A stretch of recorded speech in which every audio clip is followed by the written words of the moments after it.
I don't have audio. Can you hear me? I can't hear you. Okay, I can't hear you. So what's up with I mine? was muted. All right, here we go. Oh, here we go. Okay, got it.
Hello, everyone. Hi, Patrick. Hey, let's see here. How are we doing on a quorum? 1, 2, 3, 4. We have a quorum. Let's see here. 1, 2. And I don't know why, but I can't seem to have video tonight. I've had that trouble before this week with it. Yeah, it's weird. Nothing's happening. Okay. All right. I think that we have. Chris is just coming on here.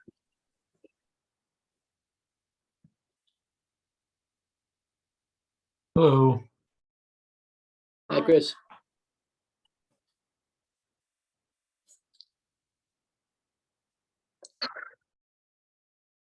Okay, Chris. Okay, Chris is here. His video isn't on though. We can start because it's 5:32, Thursday, April 13th. Welcome everybody on the board and our guests too. Let's do we have roll calls first. Let me see, Chris, you can hear me, right? Yep. Okay, great. So yeah, so why don't we go through roll call here. All right. Patrick. Present. Carol. Present. Lauren. Here. Ruby. Here. Margaret. Here. And myself. All right. All present and accounted for. Excellent. All right, we'll move into approval of the minutes. We got two of them here, February's and March. So let's start with February. Is there a motion to approve? Motion to approve February minutes. Okay, a second. I second. Okay, so any discussion at all on that? No. No. Okay, there's Chris, just a few typos. Ed's last name is it's spelled like Abraham's, but he pronounces it Abrams. So it's likely my I can make that amendment. Yeah. Okay, great. Yeah, it's a couple times in there. I think also in the same let me see here. There was a motion. Can't read my writing here. Oh, I know. There's a motion that Lauren made. This was about the message to the town manager about Sundays. It's just a type, a small thing. Opening is just misspelling an opening. Got it. And then under canopy, this is actually even smaller, but it's on the vote. It's probably Carol's initials. It says CH. Sorry, whose initials? I think it's Carol's. The second one under my name, it says CH. It's probably supposed to be CM. Okay. And I think that's all. Or not? Sorry, I can't see who's talking there. Discussing the February or the March minutes right now? That's February's. There's two minutes. Still in February. I wasn't sure the way you were talking, if you'd gone to approve them already and they. No, okay. no. Thank you. we said open up. Okay, is there any other thoughts on February's minutes? Okay, let's move on to a vote then. Chris, if you would. Yep. So we're gonna approval. So this is approval for February minutes. Patrick, Yes. Carol, Yes. Lauren, Yes, Ruby, yes, Margaret. Yes, All right, minutes are approved. March's minutes. Is there a motion to approve March's minutes? I move. That's from Margaret. Second, I second. that's Ruby. Thank you. Discussion? Amendments?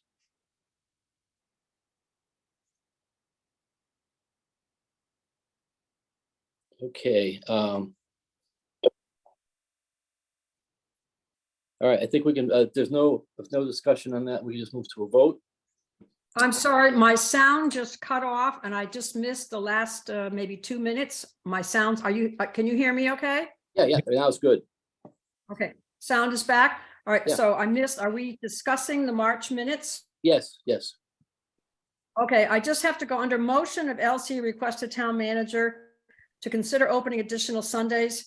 I just want to clarify, because I think this is confusing if people had not been at the meeting. It says Sunday openings Ramsdale. PH recommended that Sundays remain open at Ramsdale for equitable access to working community members.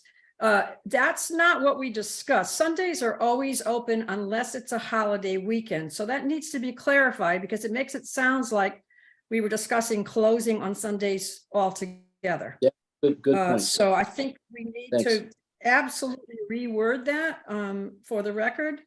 And that was simply that you were concerned about I believe it was 6 holiday weekends where we do close on a Sunday. So I Yeah. don't want to approve the minutes until that's changed. Okay, So Carol, would- change it for us, Carol. Go ahead. Do you propose an amendment of just add the word holiday before Sundays? Well, it's Patrick's concept, so I think Patrick should word it. Well, Chris, why don't you go ahead? Yeah, I think that does it, actually. If nobody objects. to Sundays that. remain open on holiday weekends. Okay, yeah, all right. No, they don't remain open. No, you wanted them to remain Yeah, open yes. on holiday weekends. So Yeah. So yeah. if you were to amend them, PH recommended that Sundays remain open at Ramsdale Library on holiday weekends. Yep. Okay, good. Okay, Everybody good with that? Yes, Great. Okay, so yeah, let's move to vote then. okay, so let me just say one more thing. Library contract prohibits requiring work on Sunday. Do you want anything else? Samara, library contract prohibits requiring work on Sunday. Is that going to confuse the issue too? Because it sounds like, having Sundays open is a question of the contract too. So I just want that clarified since it seems to be so contentious last time. The whole what happened originally with this was the town manager agreed to, there was like a side letter, an agreement, the contract is already ongoing. And there was 2 stipulations. One is it had to be revenue neutral, and that the regular staff did not have to work on Sundays. They are not required to work on Sundays. And so it was offered to part-time people on the staff. If they wanted to work beyond that, then there was the system of it could go to an open list of other people that could come in and work, at which, because 2 people have to work, and that actually included even trustees going in there and being, so it was very, that's how it all started. So the full-time staff never had to work in there. It was optional. I guess it was optional for part-time staff. Can I write union staff? If I add union Sure, staff? yeah. Yep, Okay. that's good. Okay, Thank you, Carol. so it's a question of requiring. Yeah, okay, great. I just wanted to Yeah. make sure that it was Yeah, no, clear for that was anyone that what the wasn't contention part of the was. discussion. Yeah, that's what the contention was years Yeah. ago about it. And that was the agreement that was made with the town manager, that it wasn't a requirement. Thank you. Yeah, there you go. So let's, now we'll vote on that then, yeah? Yep, just made those 2 amendments. And All right, just want to make sure.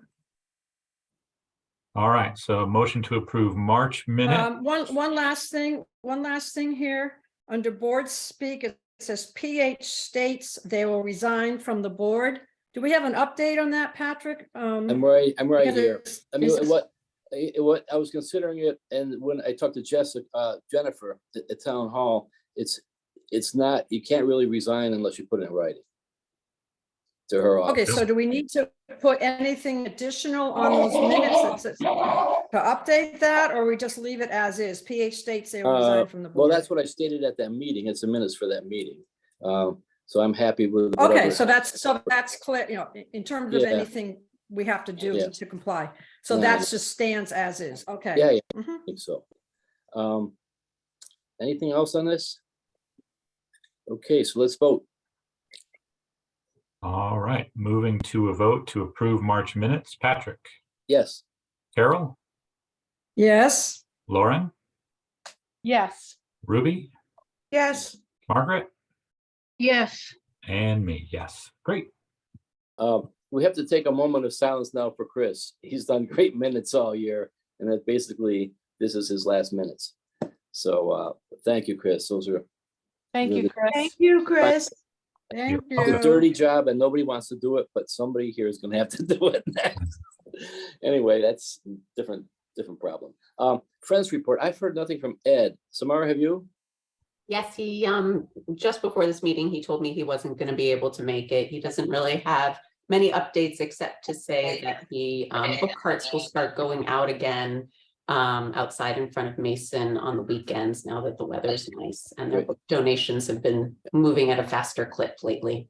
And actually, just not that anybody has to do this, but they always need volunteers. If you're downtown on a Saturday morning before the farmer's market or whatever, it's an awesome job that they do, but getting those books out is tough early in the morning like that. Ed does a great job, Holly does too, but they always could use more help back there. So I guess that's that for friends. Samara, director's report. Okay, I will run through the March stats very quickly. Libby Overdrive, the ebook, e-audio app received or had 1,796 checkouts. Mason circulation, meaning everything from all libraries, there were 7,983 checkouts. Ramsdell 1,082. Mason's in-person visitors, which at long last our front door counter is reinstalled and appears to be working. I discovered why not, but I won't get into that here.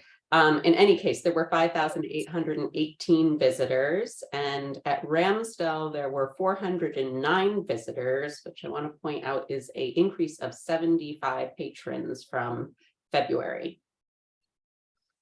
Great. The FY23 budget is there. There's not a lot to say about it other than it's tracking. FY24 will commence in July, so we're kind of just paying attention to all the line items as we get closer to the end of the fiscal year. The state aid amount there is reflects the first installment of the 2 installment payments. So there will be another roughly 8,000, forget the exact dollar amount, maybe it's 8,100, but roughly about that will be added to that. And I guess if anyone has any questions or comments on the budget. Yep. Carol. Yeah, on the library budget on the upper right corner, so we don't see any staff salaries there, or payroll. Is that a town budget item that's from the town and not from the library? That's more tracked by the town, but I mean, I do have access to that, and we schedule, accordingly, or rather we create the schedule. So when you Create the budget make this according to the library schedule. budget, you do not have to budget for your staff payroll. We do, On this- yes, so we So, take. but I in- don't see that as a line item on here. Where is that? It's not reflected in here. I mean, it could be, but Okay. it's always tracking consistently, you know, on April 1st, which would be 3/4, 75% in the year, you would see 75% decrease exactly from our salary because it's just tracking consistently throughout the year. But why is there no line item for that? I can add it if you'd like. I mean, it's I mean, something, I don't really, I don't care one way or the other. I'm just trying to understand because I didn't know if it maybe it's an item through the town manager, for all employees. It's a simple question out of curiosity of trying to understand when I look at the budget. Obviously, you have to budget for salary, but I don't see it here in writing. That's my only question. That's all. it's not a budget that we track internally. I request Okay. those numbers from All right. town. But So it's so town hall is tracking it. I mean, that's more their department. It's not, you don't have to deal with that. well, we I mean, do payroll and whatnot, so we schedule according to what we have budget for. If that makes okay. sense. Yeah, I was just confused that it didn't appear here at all on the library budget. It's at 75%, or it was at 75% on April 1st. Okay, I can certainly add it to these. but you don't have to, I'm confused whether you have to budget for salary or if that's just automatically figured in through the town. Like you say, you track with it, but you don't have total responsibility for it. No, well, also all the salaries are part of the union agreement. So what the salaries are is Right. established that way. And then we Right. determine the number of Right. hours that are Okay. going to be worked each week. I'm just trying to understand, that's all. And unlike, say, something with the book budget, you may suddenly, the library director herself can elect to make some purchase that affects the budget and shows a dip in it, whereas the library director can't choose to suddenly change the salary of one of the librarians and affect that. So it's Right. different in that way from the others. Yeah. Thank you. Some updates. We had Joe Aberdale from DPW and Steve Larkin from DPW, Chris Rembold from Town Hall, and Talia Leodari, Assistant Director, and myself met at Ramsdell, and Joe Aberdale informed us that a forthcoming plan for DPW is they're going to have a consultant come in and look at all of the town buildings and all of the aspects of the town buildings that need attention and create a priority list. So we kind of, we're almost able to do a pre-priority list with DPW. And then presumably when this consultant comes in, they will then look at it again. And right now, but some aspects were determined as necessary to address immediately prior to the consultant making their determinations. And those are there are some electrical outlets that you'll see are kind of raised boxes on the floor. Some of them are very strategically hidden by the librarians, but they're dangerous. They're major tripping hazards. So those are going to be removed. There's also electrical outlets flush to the ground, but with no covers, and things can get in them and whatnot. So those will be covered. There is some patching that will happen to the roof to mitigate against any leakage. And as we know, we're getting a new boiler. They're awaiting the delivery date on that. And as you also know, there will be a ramp built, and they have awarded the contract, and they have a rough start date of the late May, but that's a rough date. Additionally, an update at Ramsdell is that the card catalog computer there was just updated this week. We have a new computer there, so that's, the old one was pretty old. Moving on to a staff update. Many of you probably know Dorothy Phillips, who has worked at the library for some time. She will be moving, and so her last day at the library will be at the end of April. We're very sorry to see her go. She's a wonderful colleague who we all enjoy working with so much, but she's also moving to do, to be with a friend and to be in a different place and exciting stuff. So we're happy for her. That, just so you know, the job listing is posted internally per the union agreement. And then after 7 days, it will be posted externally. It's currently in its internal part. We had a few staff trainings recently. Tyler Bentz, who is a harm reductionist with Berkshire Harm Reduction, gave the staff training in administration of naloxone, which is a medication that's better known by its brand name Narcan. It's an opioid overdose reversal drug. At a later date, the library is due to receive a nalox box, which contains naloxone. And so in anticipation of that, the library staff was given training on very thorough training on how to administer it. Margot Malachowski, who is with the network of the National Library of Medicine, gave Berkshire librarians a staff training in searching Medline Plus for consumer health information, with some specific examples that related to Berkshire County. And she covered some very, very basics of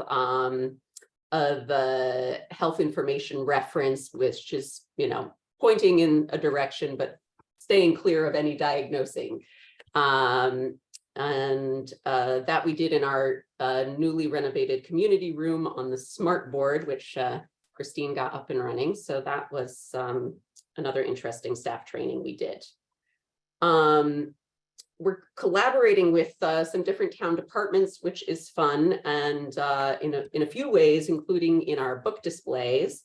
The health department and the Board of Health put together a curated list of books about public health for Public Health Week, and that is up currently. I believe that Ruby contributed a title or two to that book display.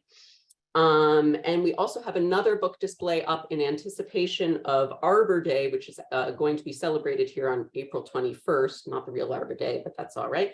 And this is a lovely book display curated by the Great Barrington Tree Committee with some other great suggestions from Talia. In keeping with those, Arbor Day will be celebrated at the library with the tree committee. It's going to be outside in front of Mason, but it'll move inside if the weather doesn't cooperate. And there will be take-home tree seedlings to plant courtesy of wards. There will be a recycled tree activity for all ages. There will be a craft for kids. There will be some tree cookies. There's the book display inside, and there is a lot of information and advice and resources from the tree committee on trees of the area. The following day is Earth Day, Saturday, the 22nd, and DPW is hosting a town-wide and village-wide cleanup. And starting next week on the 17th, so we are closed on the 17th because it's Patriots Day. So the next day, the 18th, residents can pick up yellow trash bags from both libraries and several other locations to help clean up our town. And those bags will be picked up by DPW. Also in keeping with this as well, as we, in our display case right now, we have a display called Reuse, Refuse, and Recycle. It's created by an artist and environmental activist, Stephanie Blumenthal, to provide local information and suggestions on what, where, and how to reuse, refuse, and recycle. It's a rotating display, so I just actually saw there's a new incarnation of it. It's all in the same theme, but focuses on different elements. So that will be up for all of April and May, but changing about every 2 weeks. Also coming up on the 26th, from 10:30 to 12:30, I believe it is, there will be tech assistants here with Simon's Rock students. They're doing this as their day of service, and you can bring your smartphone, tablet, laptop in, and they will assist you with whatever you may need help with. And if something email related or a program like Microsoft, they can do that on the patron computers here. And what time will they be there? 10:30 to 12:30 on Wednesday, the 26th. 10:30 to 12:30.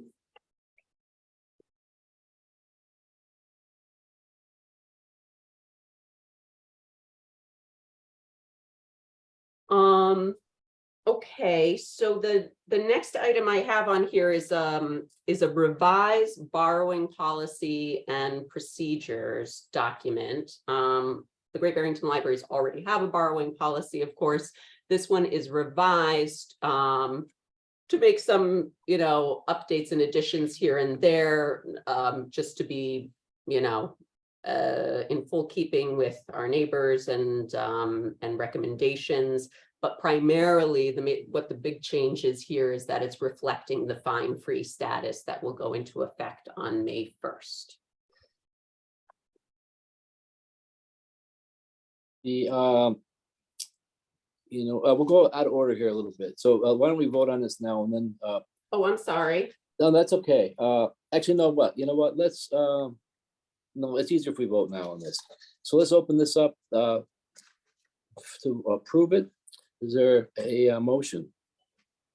Can I just make a suggestion? Yeah, Ruby, why don't we got to get through this process and we'll open up for discussion there. Oh, So okay. get the motion first.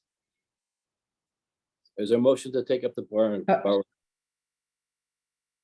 We want to move to just open the discussion or to approve them? We you have to asking- make a motion motion. to approve the fine-free policy, and then we can discuss it.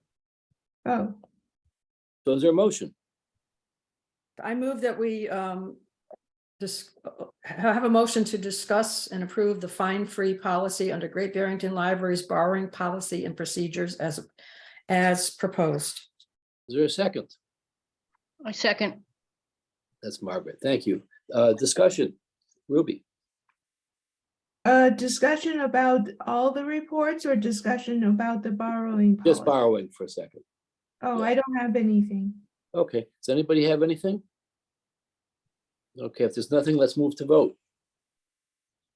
All right, hold on one sec. Just want to make sure I get the wording right. So I have a motion to approve the Great Barrington Library's borrowing policy and procedures. And take a vote. Patrick? Yes. Right. Lauren? Yes. Carol? Yes, Ruby? Yes, Margaret? Yes, Chris? Yes. Motion passes. Thank you. Let's go back to the agenda there. We have now to vote or discuss and vote. There's a wine and beer request for it's Mason for the Dubois. There's a media conference on April 19th, which is a Wednesday from 6 to 8. And it's the usual procedures we have in our policy that there'll be, well, it's actually Ed there has to be somebody that's certified to be able to serve. So he's there. We've discussed customarily for other things. So this is that. So let's get a motion on the floor here and then we can discuss. Is there a motion? I guess I should make that motion. It's Lauren. Okay, Lauren, great. I make a motion that we grant, I guess, because we have to grant this and then, anyway. Yeah, what we're we doing grant- is, we're, That we this is, grant the beer and wine license for 2 hours at the Mason Library for the press conference. The Friends of the Library have offered to host this. So certainly Ed will be there with his TIPS certification. And they have also offered to provide the beer and wine because they have a lot. Well, not because, but as it turns out, they also have a lot because they haven't been doing the movies. So they'd like to offer those. and this also is Okay. really an advisory vote. We're recommending, or this is a recommendation we're possibly going to approve here. It's for the select board. So is there a second for this? So hold on, I just want to make sure I have this motion. I have the motion to grant the wine and beer at Mason for the Du Bois Media Conference, April 19th from 6 to 8 p.m. Correct. Yes. Okay.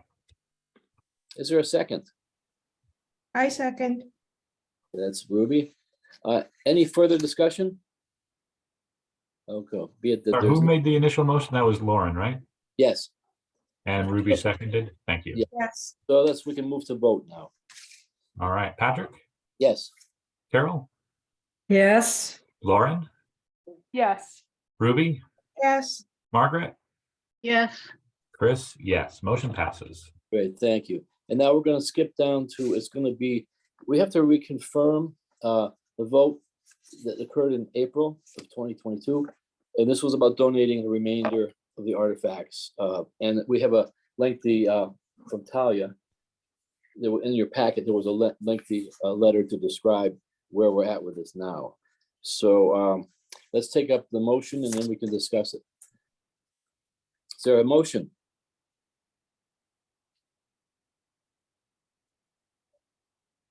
I can make the motion. Motion to reconfirm the vote from October 2022 to donate remainder of artifacts pertaining to the Stockbridge Muncie. Thank you. Is there a second? Second. Second was, I think, Margaret on that. Margaret, put it on Margaret. It's Margaret's fault. The discussion, Margaret, any second. questions? I Just think for the- Samara's got something for us. Well, No. just for the purposes of the recording and for the people listening who didn't have the opportunity to read the memo and the letter, I wondered if I could paraphrase the memo Please. and read the letter for their. Sure. So great, thanks. Talia Leodari, who's the assistant, one of the assistant library directors, wrote a memo regarding the Stockbridge Muncie artifact repatriation.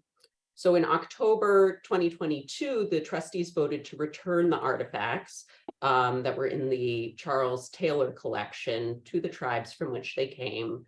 Talia undertook a major kind of review and sorting through of these and divided the items into 4 basic categories. Those that had collection cards with them and are from the Great Barrington area.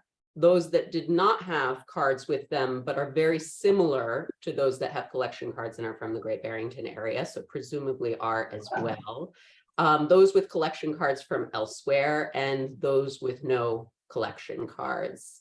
There were a few items that Talia thought might be of religious or ritual importance, or that were marked as being found with human remains. And these she packed with a pinch of tobacco and covered with a piece of linen fabric, as instructed by the Stockbridge Muncie's repatriation brochure. She will also, once this process goes through, will then contact tribes associated with the other artifacts in the collection. At that time, she then contacted Bonnie Hartley, who is the Tribal Historic Preservation Manager based in Williams College, and began the discussion with her about the collection and the repatriation of the collection. Then on November 9th, she went to Williamstown with the collection and met with Bonnie and Jeff Bendremer, who is an archaeologist and a tribal historic preservation officer. And she left the collection with them for their assessment and cataloging. Then on March 17th, Bonnie emailed Talia to say that they had identified 16 items that were likely funerary in nature and that the tribe wishes to claim them under the unassociated funerary objects category of NAGPRA, which is the Native American Graves Protection and Repatriation Act. That process of the NAGPRA process has already commenced. Now, there is a substantial remainder of the collection, and Talia is asking, as you just voted, to confirm your vote from October 22nd meeting so that the library may make a voluntary donation of the remainder of the collection to the Stockbridge Muncie of the at the Arvid E. Miller Memorial Library and the Mohican Nation in Bowler, Wisconsin, which is the reservation in which many from the tribe live. Also accompanying with the memo is a letter from Bonnie Hartley, the Tribal Historic Preservation Manager, to the Great Barrington Library Board of Trustees, care of Talia, and dated April 6th, and I will read this. Dear Great Barrington Libraries Board, Stockbridge Muncie community is the tribal nation indigenous to the Berkshires. Due to multiple removals we were forced to endure from these beloved homelands, our community is now based in Bowler, Wisconsin. Our Tribal Historic Preservation Office in Williamstown, Massachusetts, has been pleased to work with Dr. Leodari on assessing the artifact collection of the Great Barrington Libraries.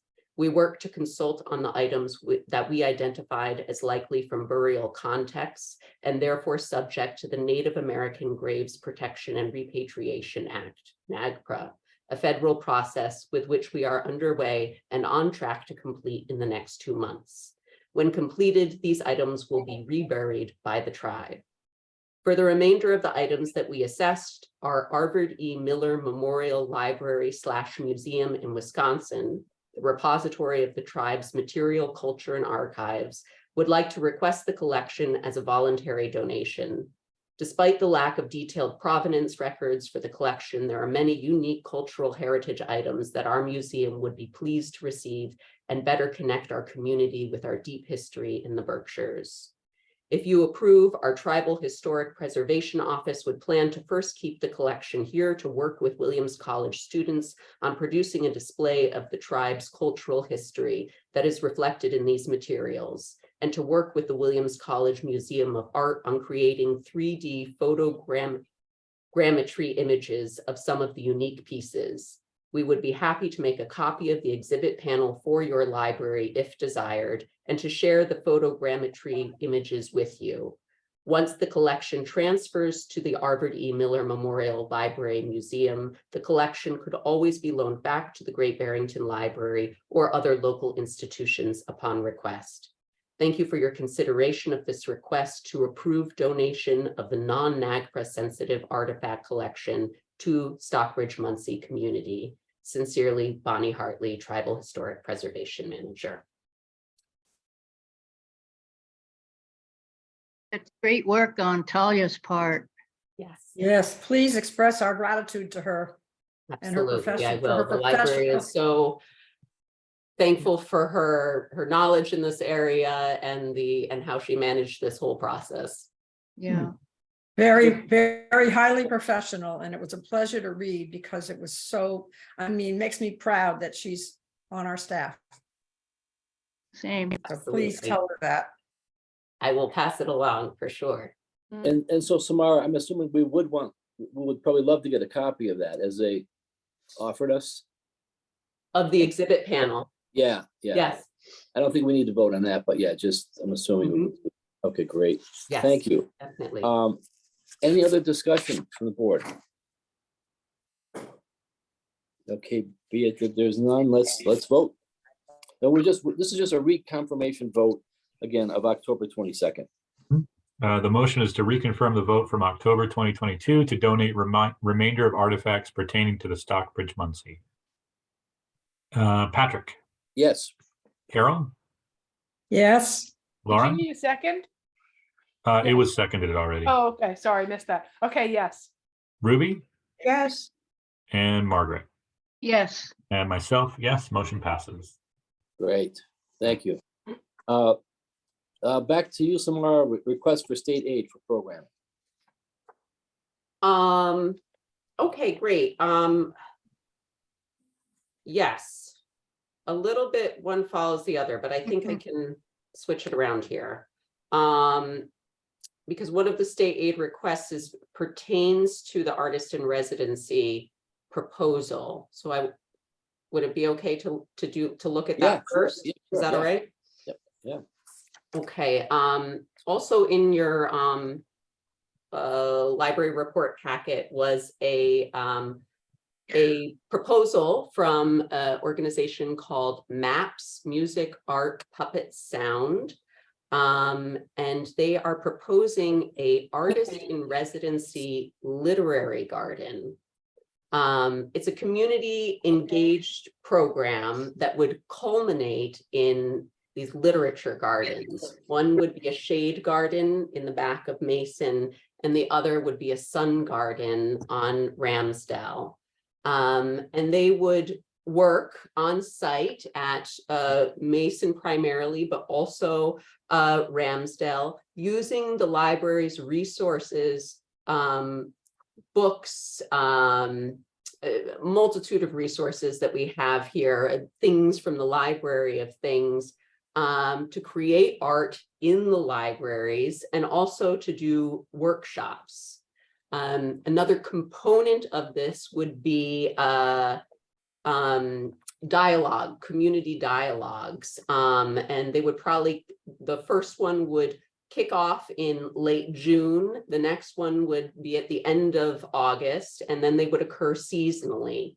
This is slightly different schedule than what you see in the proposal, a little bit more fewer. There were quite a few. And then also to do many workshops throughout this process. So for example, they have proposed one of paper making with seeds embedded in the paper, and then you write a poem on the piece of paper and you plant it and your poem grows. A lot of the other workshops that they have proposed have to do with collecting and storing seeds, starting seeds, and plant propagation of all of these different plants and flowers that come from literature and different resources in the library. Something that I would love to do, if it's all right with you, is they created a video explaining their organization and this proposed project. It's only 5 minutes, and for the sake of the recording and also for those the spectators, I would love to play it if that's all right. Okay, great.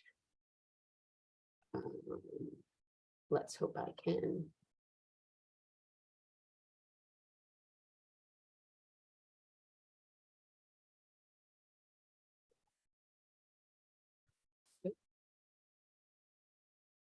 We are MAPS, a 501c3 nonprofit arts organization.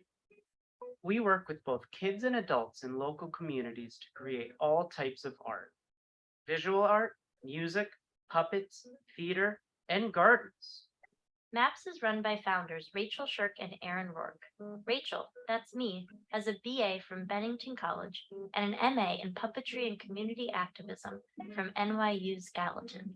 Aaron, that's me, has an undergraduate degree in music improvisation and an MFA in sonic arts from Brooklyn College. We founded MAPS in 2018 and are proud of the community building we have already done across the country. Some recent examples include creating an art garden with formerly homeless mothers and children in Brooklyn, New York. Creating an art program for refugee and migrant youths at an underfunded public school in Pennsylvania. Working with children with behavioral needs at an underfunded elementary school in Pittsfield, Massachusetts. And facilitating a community-focused art show featuring the work of local children at the Aspen Art Museum in Colorado. We moved to Great Barrington in 2021 and have been working hard to get to know our local community. Since living in Great Barrington, we have programmed with the Mason Library, Berkshire South Community Center, Muddy Brook Elementary School, and Crosby Academy. We also have upcoming collaborations with the Berkshire Natural Resources Council. Living in Great Barrington has allowed us to dive headfirst into the world of horticulture. Erin is a certified master gardener with the Western Massachusetts Master Gardener Program and is currently working on a certification from the Native Plant Trust. Plants have taken over our lives. We have a small nursery at our home that we use to grow plants for MAPS's gardening projects. We have always loved working with libraries. Way before founding MAPS, we created arts programming at the Star Library in Rhinebeck, New York, and the McCullough Library in North Bennington, Vermont. Since founding MAPS, we have continued to run programming at libraries. At the New York Public Library's Thompson Square branch, we created a sound installation by encouraging community members to read their favorite passages from the literature and created an oral collage using these passages. MAPS has programmed with the New York Public Library's summer reading event, creating arts workshops based on books. During the pandemic, MAPS created a remote learning video for the Harlem Library, showcasing a local park and diving into the history of the area using documents from the library's archive. For this Artist in Residence project at the Mason and Ramsdale Libraries, we will work with library patrons to design a literature garden. It will be a garden grown from literature. Many authors throughout time have written beautiful passages involving vegetation, which we will use as inspiration for our literature garden. Through in-person making sessions and group horticulture workshops, we will encourage patrons to locate references to plants in the books they read. Such passages will be logged on custom calling cards, collected and cataloged. We will work with patrons to gather seeds from these plants where possible and seek donations for more hard-to-find species. Any invasive species found in literature will be substituted with native alternatives. As spring approaches, we will work with library patrons, the master gardener community, and other eager individuals to propagate plants from seed and install them in the garden. The design of the garden will be undertaken in collaboration with the community, and small plaques with quotations from the books we utilize will be installed throughout the garden. As working artists, we are continually exploring. Part of our time as artists in residence will be showcasing the collections of both libraries using literature, online databases, and the Library of Things. We will make works of public art encouraging library patrons to engage with accessible tools they might not have been aware of and which they then can check out and use on their own. We hope that this project will inspire the local community to connect with literature, connect with nature, connect with their library, and connect with one another.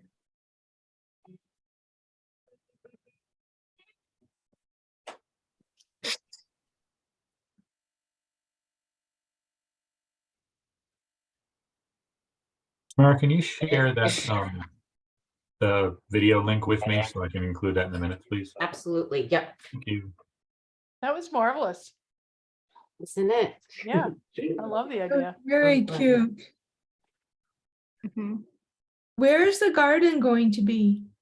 It hasn't been fully determined yet, but the thinking is because there's a lot happening in the front of Mason in the future, so not there. But in the back, there's a garden as well, and it's more shade garden, but there's a lot of area there to have a garden, a lot of kind of just mulched area that could be made into a garden.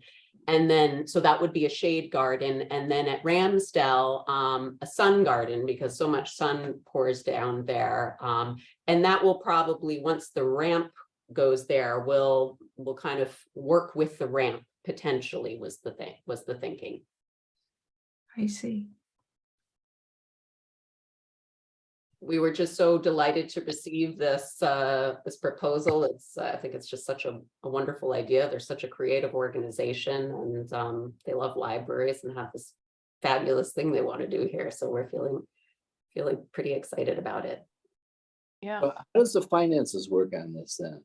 Right. So They are proposing to go for grants. In the proposal is a list of places that they are planning on pursuing for funding. And I've met with them on a few occasions, and Talia and I met with them, and Talia gave them some advice and thoughts on that. Yeah, so that's the majority of it. When we get to the state aid allocation part, I'm going to request that we reserve some of that for a seed grant so that the library can contribute to this project as well. How much money talking?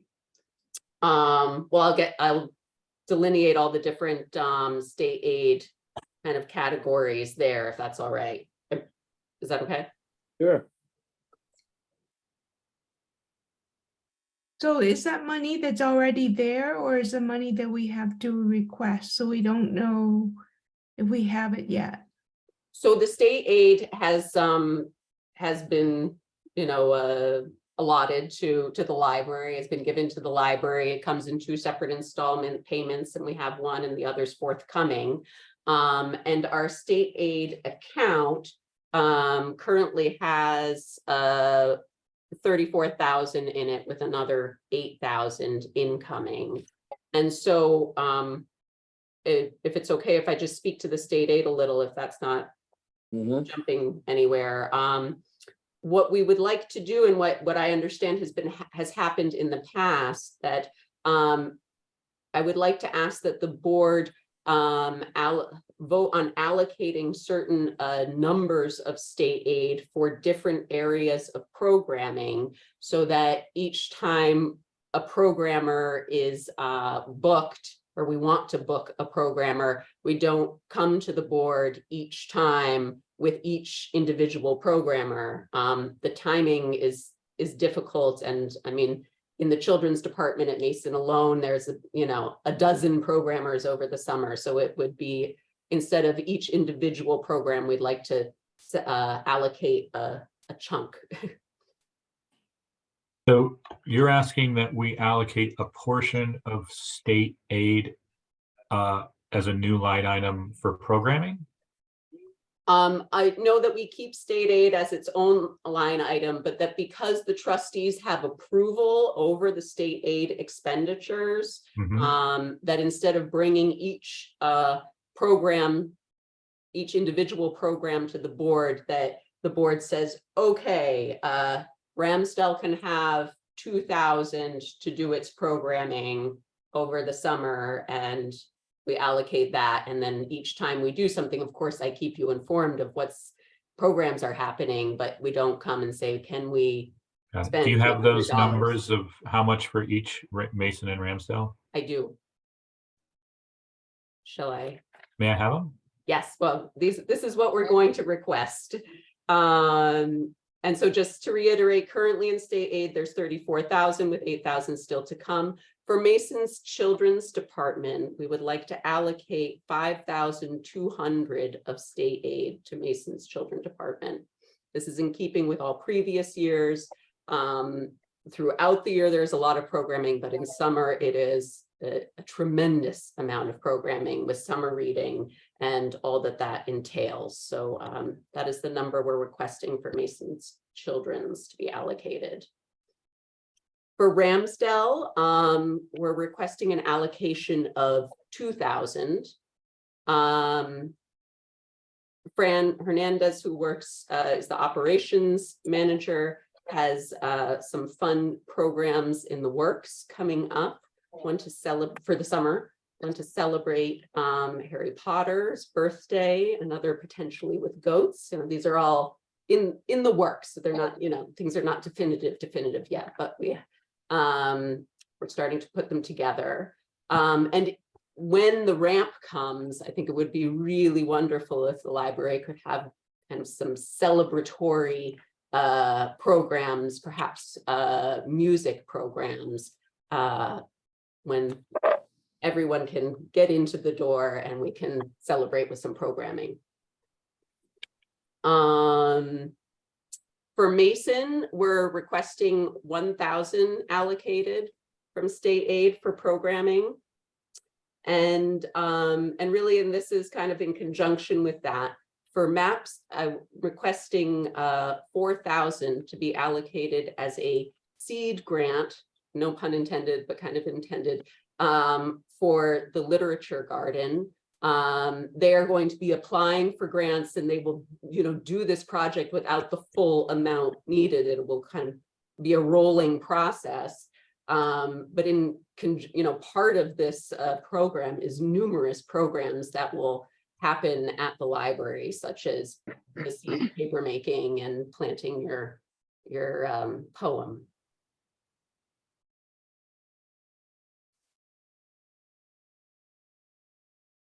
And those are the allocation requests. Can you give us an idea of what kind of programs you have to utilize this money? You have a list, or? Yes, I mean, the children's department has a pretty, lengthy list of different programs and programmers that will be happening throughout the summer. On the more recent, coming up sooner in the summer, there is Call of the Wild, which is a youth outdoor skills program. There's Forest Park Zoo with live animals coming. Those are happening in June. And there's, I can look it up. I don't have it at my fingertips, but I can look it up. But there's many more programs scheduled for July and August. For, as I said, at Ramsdale, the plan is to celebrate Harry Potter's birthday with lots of different activities and crafts and a showing of the first Harry Potter film. There is also, Fran has been in discussion with, or has spoken with a goat farmer who there may be a story and craft and then visit to a goat farm. And again, if, when the ramp comes, I would just love to have some celebration programming there, which would be I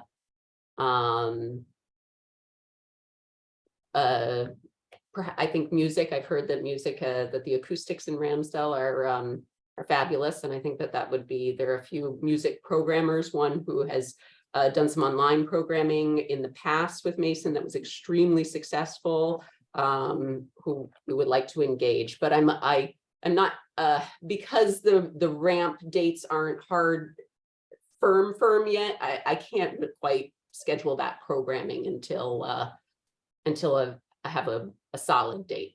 It's happening, but I just need a solid date. If you want to know further kids programming, I can share that with you too. Do you have any speakers for adults or authors or poetry read or, cooking club? I think other libraries have this monthly cooking club. Yes, so we have that? a little bit of our community room is now almost complete. So that has been that's where adult programming at Mason takes place, is in the community room. It has been out of commission for some time, and it is almost back in commission. And we need a working HVAC unit to make that happen. We just can't really. That room has absolutely no windows, no ventilation of any sort. So in order to, schedule a program in there where we could have upwards of 50 people in there, which is the capacity of that room, we need a working HVAC unit. So again, I have quite a few ideas and interested parties, but I'm keeping it all in abeyance until that date is hard and fast and solid, and I can then say, yes, by this date, we can book some programming. Thank you.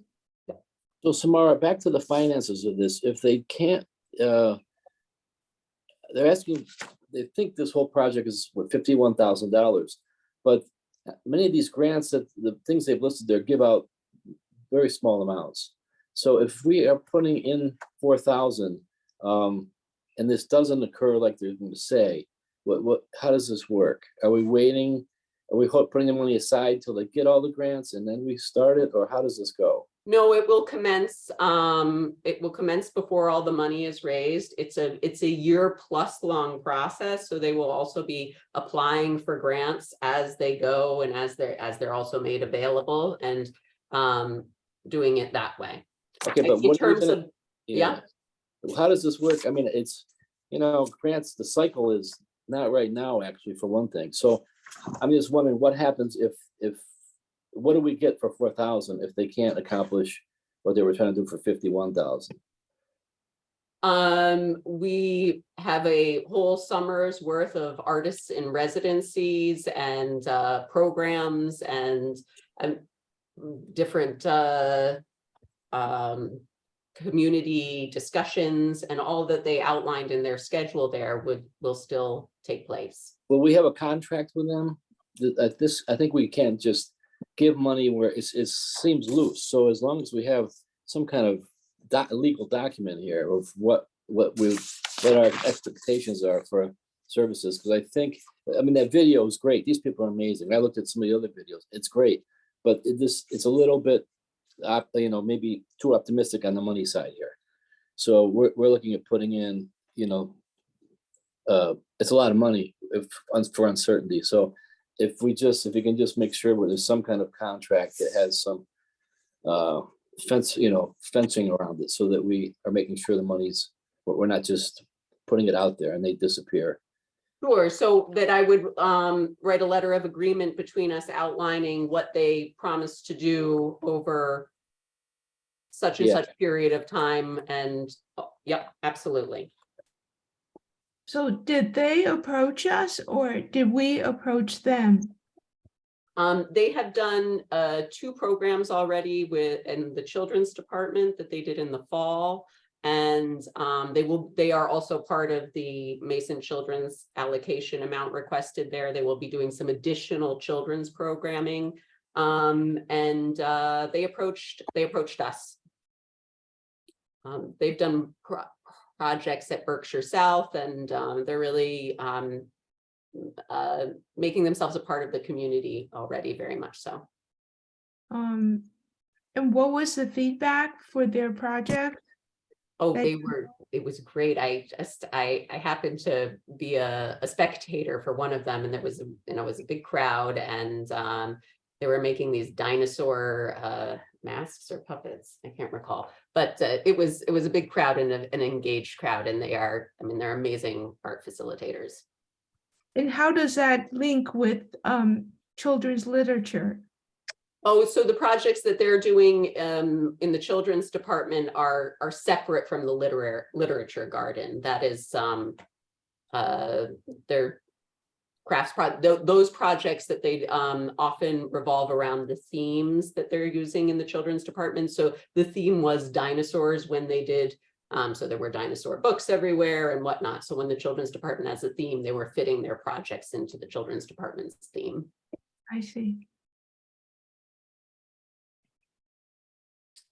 So let's see here. It's been so long now. Did we take a motion on this yet or not? I can't remember. I don't think so.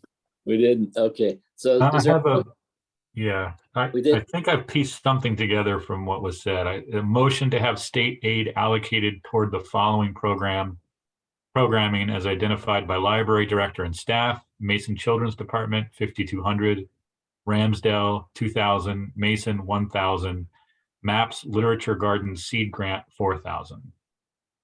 You got it. That's great. So is there a motion then? Or Chris, you could, Chris, you I'm can. happy to make the motion. Yeah, Yeah. thanks. All right, second, please. Second. Oh, this one's on you, Carol. Okay, Carol. Okay, whatever. Second of that one. Any further discussion on this? Nope. Okay, good. So let's vote on it. All right. Patrick, Yes. Carol, Yes. Lauren, Yes. Ruby, Yes. Margaret, Yes, Chris, yes, motion passes. Excellent, great, thank you, thank you.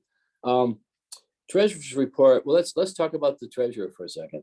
Margaret is finishing up her duty with us after tonight, and I want to personally thank you. Actually, Samara should be personally thanking you because she was on the search committee to get you, so. So we appreciate that, but Margaret, I know where you live for one thing, so don't go away on us here, because your institutional memory of your past life with libraries, it has always been valuable to us. So just we still need you, just not every other Thursday. Okay, so please stick around. Let's see here. Citizens speak. We have a lot of citizens tonight, so let's see if they want to speak.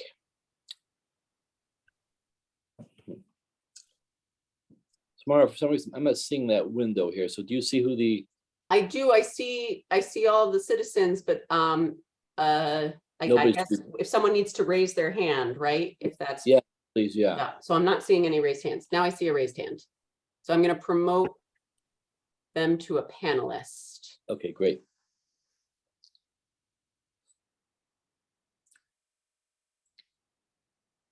Okay, it looks like it's Karen Johnson. Karen, can you just state your name and your address, please? She's muted. Karen, we can't hear you. You're muted there.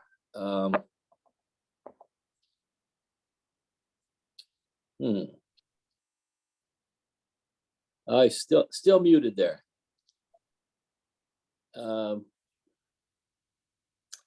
Yeah, we can't hear you yet.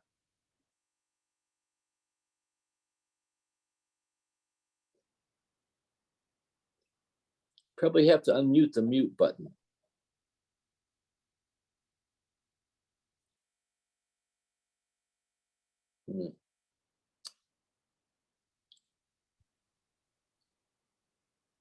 No.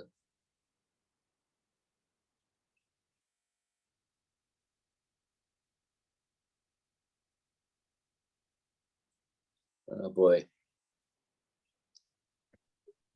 Anybody have any Can you ideas here? explain to her, can you It's explain on to the her how to do it? bottom, most left side. There's a little button for it.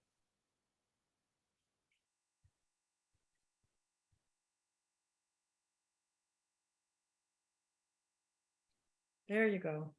Oh, she got Looks it. like it's Try, unmuted. talk, Carol, first. Karen. Oh boy, that should be it there, huh?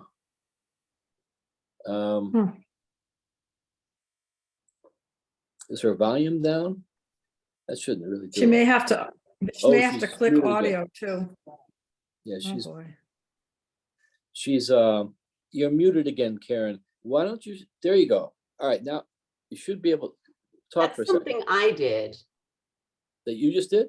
Yes, there's a button here that says mute, and there's another one that says ask Okay. to unmute.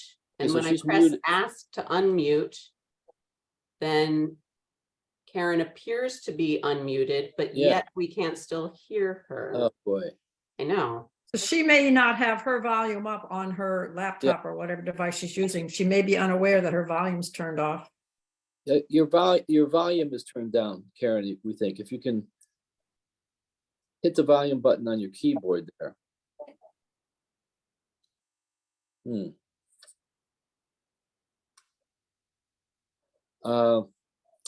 Let's see. Is there, maybe we can still, why don't you leave her as a panelist, I guess? And we'll see if she can get it on. Is there anybody else that Do you wants to think speak? do you think if anyone has her phone number, they could try calling her to let her know? Well, that's true too. No, I think we don't though. The other mean, option is for I her don't to know use her. the chat. If she knows how to use chat, she can type in what she wants to say. so she can't you hear hear- us either, right? Which means that can't it hear is the us? volume. You can, Yeah. she can. Oh, you She can. can hear Can. us. We have another person who's raised their hand to speak. Let's perhaps see if it works out with Michelle Lubert. Yeah, so then we'll we'll- come back to you, Karen. Stay on there and let's hear from Michelle. Okay, so here I'm gonna do something different. Instead of promoting Michelle to a panelist, I'm gonna press allow to talk. Okay, maybe that'll do it. Good evening, Michelle. Hi, can you hear me? Yes, Yeah. that's good. Thank you. All right, allowed to talk tomorrow could be dangerous, so. Okay, I'm gonna do the same with Karen though, when after you. Hi, Okay, Michelle. Could you state your address, please? 70 Division Street. Thank you. And I'm just speaking regarding the Massachusetts Public Library Construction Grant Program. I brought it up at the select board meeting on, I'm looking at the date, March 27th. And I asked the town manager if he would come forward at a following meeting with some information on it. I asked what the plan was by the town as far as review and the review of the grant and whether they're going to pursue it or not. At Monday night's meeting, April 10th, Mark Prahensky gave 5 reasons why the grant is not going to be pursued. From what I understand, that the committee did not involve any of the trustees, just town staff, and I don't know if I'm correct in that. So No, we had lots of discussion about this. during trustees meetings or as part of a committee reviewing the grant? Trustees, in deference to the greater knowledge of the library director and assistant library directors. That doesn't answer my question. From what I understand, that, I can answer your question, Michelle. okay, thank you. The prior meeting, we had a vote to approve, recommending. So request of town manager to consider opening, oh no, sorry, wrong one. It was a request to pursue a request of the select board to review this with the trustees approving us reviewing it. We essentially asked them to review this grant and to go for it, but that's as far as our vote went. Okay, so there wasn't any discussion in other words, oftentimes you'll see on a board or committee, a member or 2 members be part of another committee, as long as the quorum isn't violated of the original group, such as the library trustees. So I was just curious about that. For example, the CPA group, you'll see their members on other committees. So I was just curious if any of the trustees were involved. Unfortunately, no one on the trustees were asked to be involved. That's what I wanted to know. Yeah, which I actually think there should have been at least one of us involved in that. Well, did you, because I agree with you, Lauren, because if you had deep discussions on it, and I was reading about it, at least 1 or 2 members of the trustees being involved, I think would have been beneficial for more thorough vetting of the grant. But I was curious how you feel about the grant not being pursued, or at least a letter of intent being filed, which again. I'm sorry, isn't this the grant that Pat was for that we all voted against? No, we voted for it. It actually passed. Yeah. 2 people Oh, voted against it. okay. Chris and I voted against it. Yeah. All So right. it actually passed. And this is just to state our intent to go after the grant. It was a non-binding letter. Mhm. But that's as far as it's gotten. And I So guess did- what you're well- saying is that the town manager and whatever the group was that got together about this have decided they don't want to do that. Yeah, and Mark listed 5 reasons. As a matter of fact, I was driving my car when I was listening to the meeting because I was traveling. The audio wasn't very good, so I asked him to email me the 5 reasons. Yeah, I'd be curious to know what they are. And if you don't mind, it's brief. I can tell you, number 1, he says, we've applied twice before for the grant with no success. Number two, in order to apply, we would need to have a library strategic plan and a financial plan, neither of which we have at the moment. I'm surprised about the strategic plan part. Well, I Um, mean, this grant isn't even coming up for what, like another year or something? Yeah, This yeah, is, you sort of do this stuff while you're in the yeah. process. Anyway, okay. No, I understand. First what two you're saying. reasons I don't think hold much water, but okay. Number three, we'd be required to have 150,000 in planning and design funding committed to this project. We do not. Number four, the grant only covers up to 60% of the total project costs.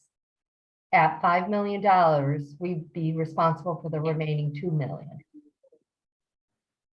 The grant, number five, the grant is highly competitive, and we expect only 10 projects to be funded statewide. So we're not well positioned to be successful based on the above. And I used to write grants, and I did a lot of letter of intents just to get our name in front of whatever board was looking at it. Some grants were pursued, some grants were not.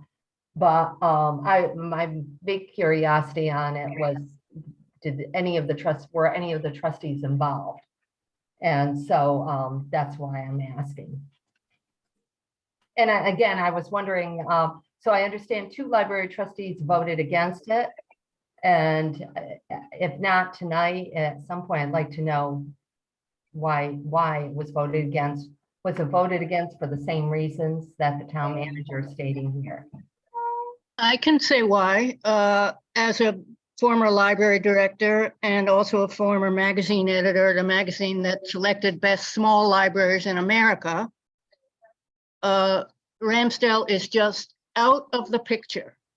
I mean, it in no way will get funds. I've also selected NEH grants and so forth, written many grants. On every possible level, it will not get funded. There's not enough attendance. It's the second library in this town. Its collections are not up to the standards of many small libraries in Massachusetts. Its budget, I mean, I don't think you're willing to listen to someone who's more of an expert than you, but let me respectfully say, it just makes no sense. The library director and the assistant library directors do not support it, and they are experts. I'm offended, Chair. I'm offended by the comment by Trustee Hillbroom. I'm sure you are. Lifelong resident of Housatonic. As a lifelong resident of Housatonic. Yes, we always hear about your lifelong residency, Wait, and we've wait, heard wait. of your offendedness. I am speaking merely as an expert, not ad hominem. You're I've not said an nothing expert about you, on it, Michelle. Margaret. Wait, hang on a second. We haven't had board speak yet. So Margaret, let Michelle finish here and you can speak in board speak. So what I'm hearing is from Trustee Hillbroom that there's no value to the Housatonic Library, Ramsdale. From granting agencies, that's pretty much correct. So Yes, what are you going to do about it? I'm leaving the board. Pardon me? I'm leaving the board. So I'm not doing anything about it. Well, maybe that's a good idea. Okay. And I think I haven't said anything disrespectful to you, Michelle. I'm speaking Good. about my expertise in libraries. So kindly do the same to me, okay? you don't deserve it, not tonight. Okay, so sorry, let me. Oh we my need to goodness. come back here. Is there any other citizens that wish to speak? Karen does, and I have a plan, but I don't know good. if it's on this topic, so. Yeah. I have limited number of buttons and things I can press here, but one is, Karen, I think that if I remove you, which might mean you have to redial into this Zoom thing, then I think you'll be an attendee, and then I can allow you to speak, because that's what worked for Michelle's process. So that's what I hope to do for you. I'm sorry that I don't know why it didn't work. Is that okay? Okay, here, I'm removing you, and if you're gone, come back on, and here we go. Yes, it says, oh, you will not be able to rejoin the webinar. Okay, I can't do that then. Oh, why can't I? Hmm. I'm so Well, let's, sorry. I don't know why this isn't working. so we're not wasting any time. For media time, Eileen, do you wish to have you have any questions? Okay, she may not be there then. Can she type the questions?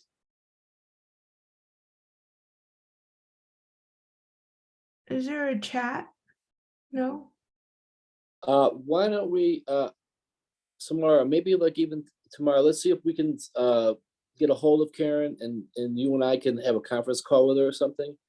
Because she obviously has something she wants to say, I guess. No, I wish we could hear Well, you. and now it looks like all the attendees disappeared except for Michelle. Oh, Oh, they're still here for me. Oh, on mine, there's. okay, yeah. so let's, sorry, because it's getting late here now. Boy, I hate to leave Karen out in the dark like this. I know. I could make you a co-host. Is that Yeah, try that. Try okay? that. She's got to accept it though, right? She's also welcome to submit her comments written, and I can include them in the minutes. Oh, that's great. So Karen is a co-host now, and we're still not Well, hearing you. So now I think it might be. I don't so know. did she hear, did he just hear what Chris said though? So Karen, Chris has a great idea. If you submit your questions or your comments to us, we will put it in the minutes. And if there's a question we can answer, we'll get back to you. Okay, we're very sorry. Yeah, it's Yeah. Michelle. I'm just a technical thing. Sure.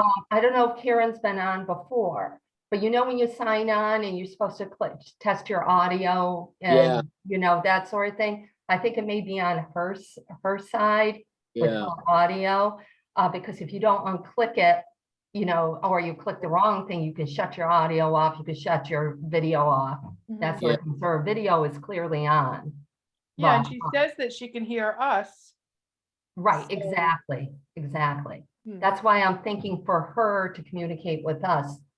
She has not, when she logged in, the right button wasn't clicked. yeah. Audio in it. All right, let's, Have you looked? It's happened to Can you me. check that's out the all. audio settings on your computer? Sometimes if you futz with the different outlets.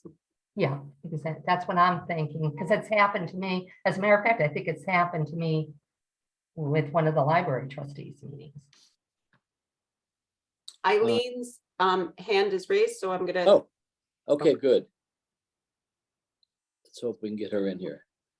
Okay, all Hi, right. Eileen. Good Oh. evening. Hi. Hi, Eileen, would you state your address, please? 2 Bernard Gibbons Drive, apartment 213. And I now forget what I was going to ask. Oh, it was a suggestion on the sound because I couldn't be heard either, but I hadn't been unmuted, which I didn't realize. Huh. Oh, never mind. Thank you. No, okay. And and All right. also she could Let's take- phone in if she. Oh, that's what I was going to suggest. Go ahead, Eileen. And Karen might phone in. We've lost her now. Oh, that's too bad. Well, looks like she's still here, but just without the video. If she phones into *9, we'll raise her hand. And *6 will unmute her. Yeah, I'm not sure where she is. Why don't we go on to board speak first here? And we can always come back to her if she comes back on. Great. Anybody on the board have any parting comments here? Carol?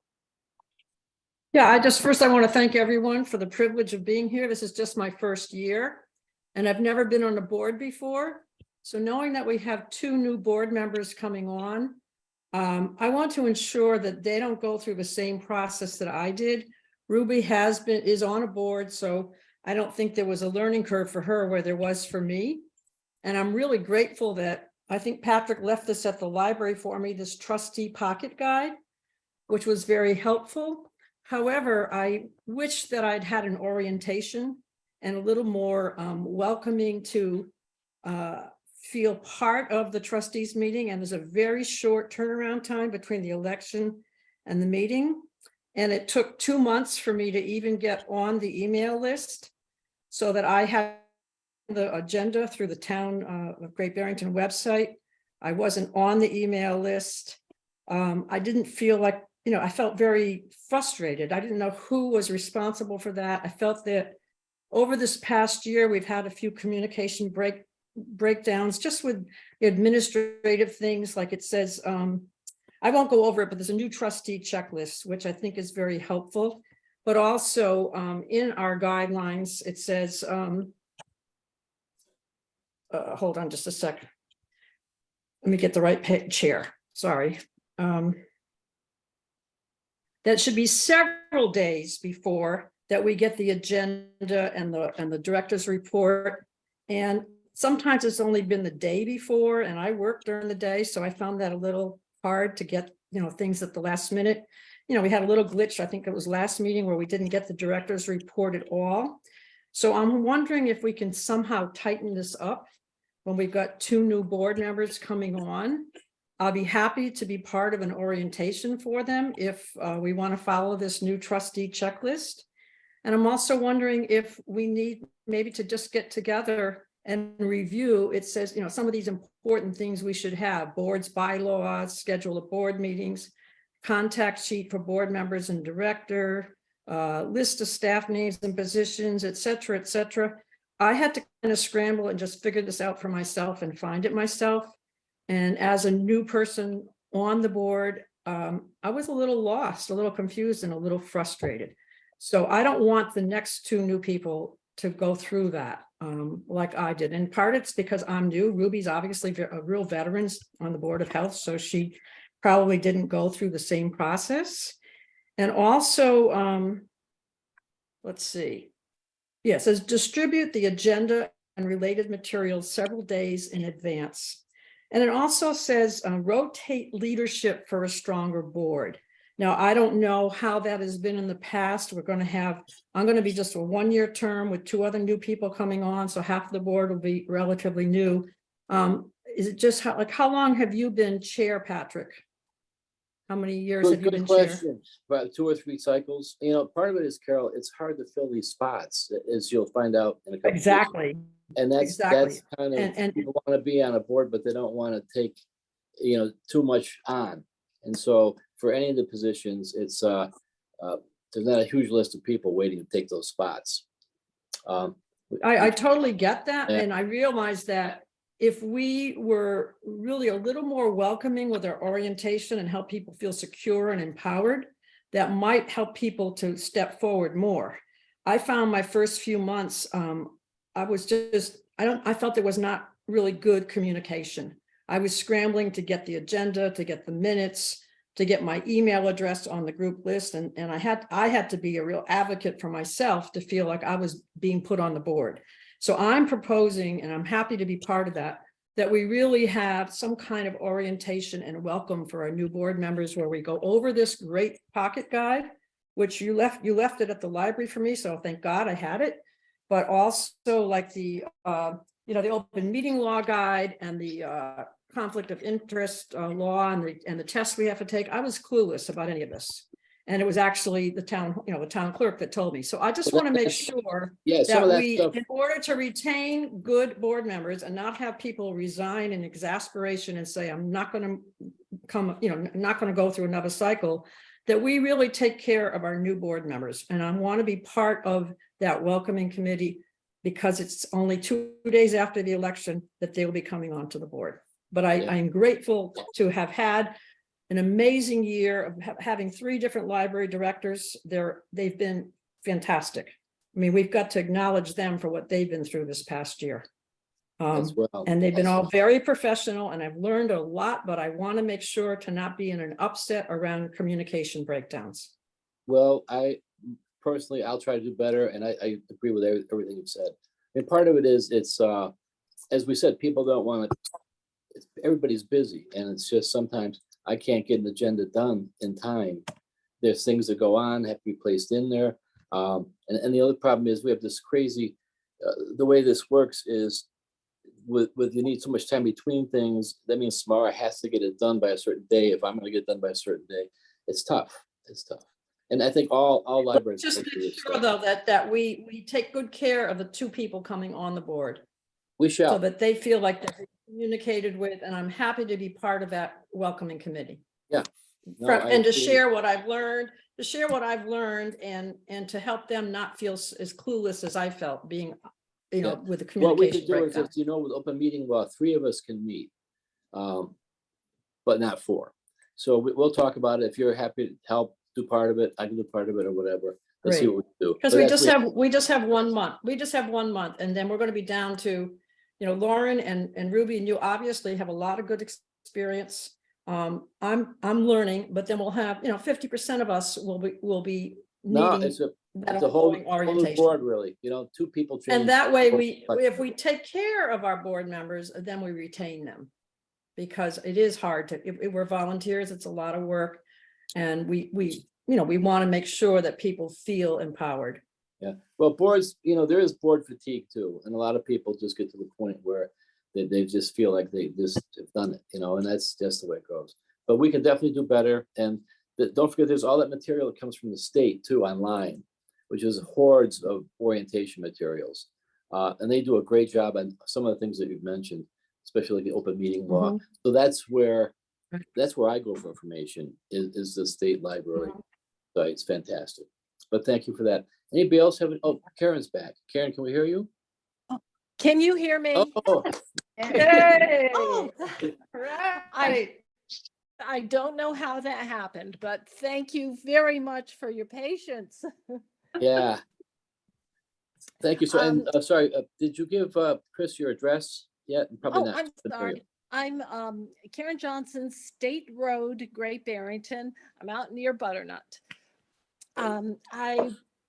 What my concern has been is the plan for a courtyard or a plaza at the library. And why I'm concerned is many, many years ago, there was a wall in front of the library, and it went to the selectmen, and I believe it was only one person said, no, let's take it down. So I don't want to be in that position where I'm thinking, gosh, what is this all about? Am I going to be standing around scratching my head wondering how did all of this building or change occur? And I was thinking, I love our library, and I think it's beautiful. And I was wondering why it was necessary to change the landscape. I think, we have, Lauren, can you address some of these things?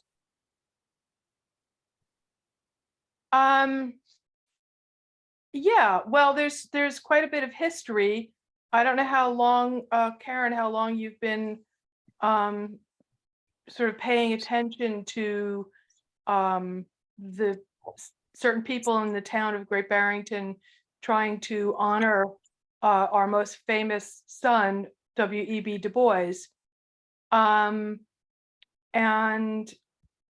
it was brought to the library a number of years ago. Would we like to have a statue of Du Bois in front of the library?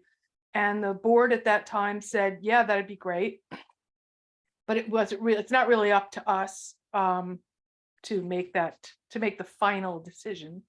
Then the person who brought it to us unfortunately passed away. And since then, her very good friend brought the idea back.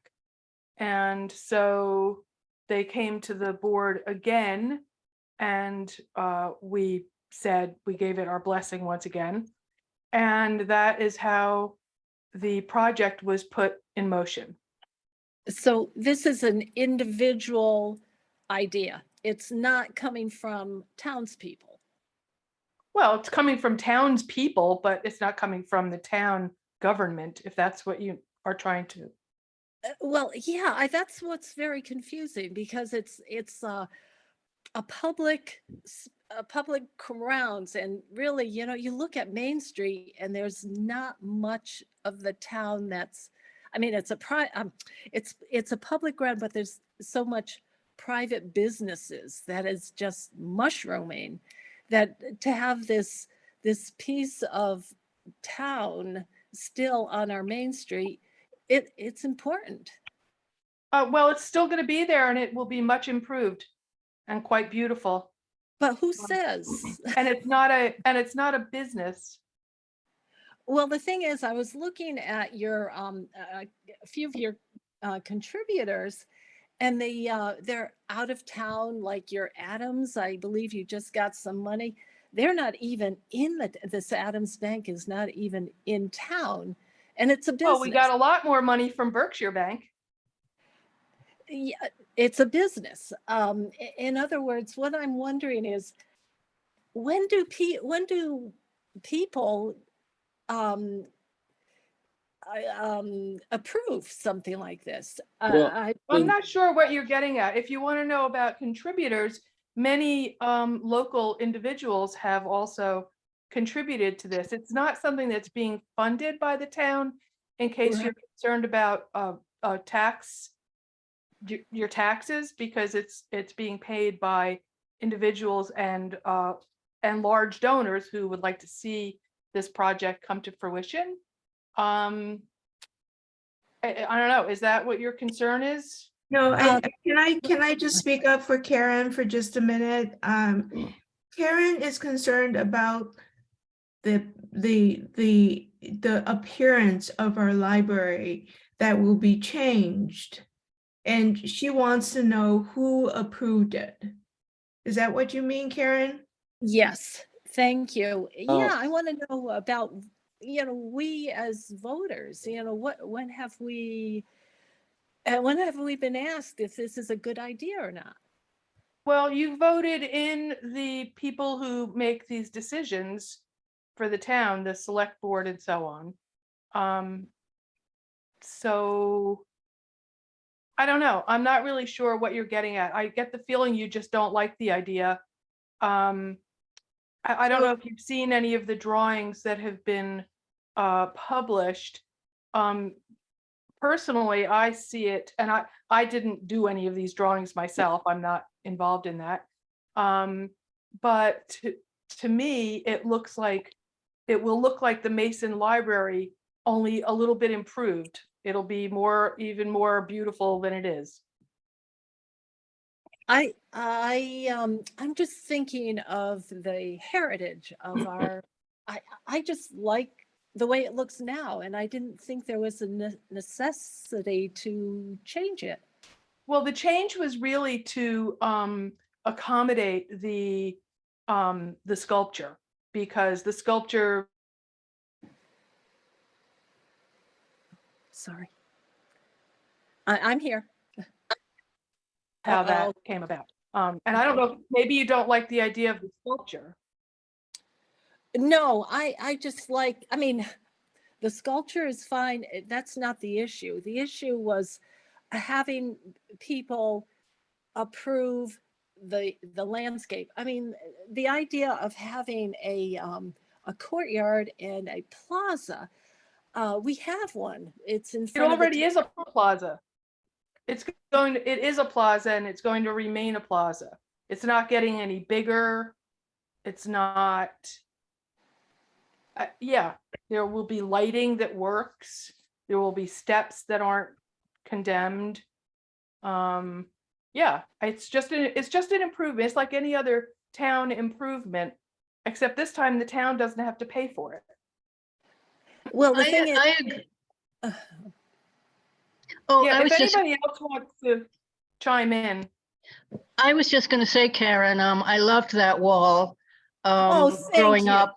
And honestly, since I'm sticking my neck out here on my last board meeting, I also loved the old library. It was dark and quiet, and those are two things I love.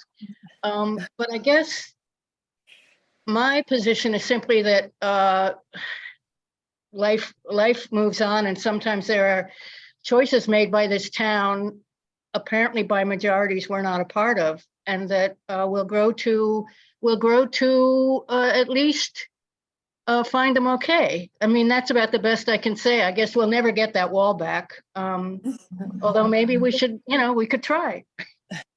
Well, see, I just didn't want to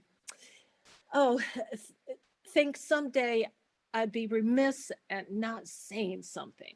I know, I see your point. Yeah, But I think that's totally thank- fair. And you know what happened is I think they got rid of the wall because they didn't like people congregating. And now, of course, they've put the chairs there because they want people congregating. So it's just these, these passages of life. I know. And then I'm also thinking, what is this plan? This plan could homogenize us even further. People come to Great Barrington because we're unique.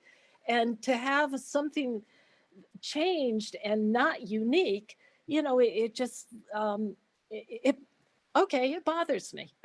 The plan has not been approved by the selectmen. Can people, okay, I see that I'm talking. Eileen, The plan needs the selectmen's approval, and the selectmen want more specific information before they consider an approval, according to what they have said. So Thank you. you will have a chance to speak at a public meeting, basically. Thank you. And Eileen, your husband, way back when I spoke up in front of the board, and I kept getting interrupted. And your husband said, "Would you please let that woman speak?" And I'll always Sounds like my remember that. husband. Yeah. Good. Thank you. Okay, thank you, Karen, finally. you. It was worth the wait. Thank you. Oh, thank you very much. So, let's see. I hope nobody else has anything to say. So, okay, so it's about, this is kind of a long meeting, 7:11. Does anybody else on the board have any comments at all on the way out here? Can I just make a comment for Sure. Samara?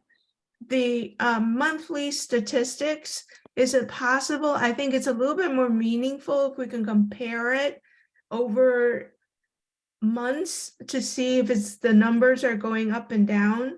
When it's reported just separately, it's kind of hard for us to understand. Is that a rise in people? Is it a number going down? What is the trend?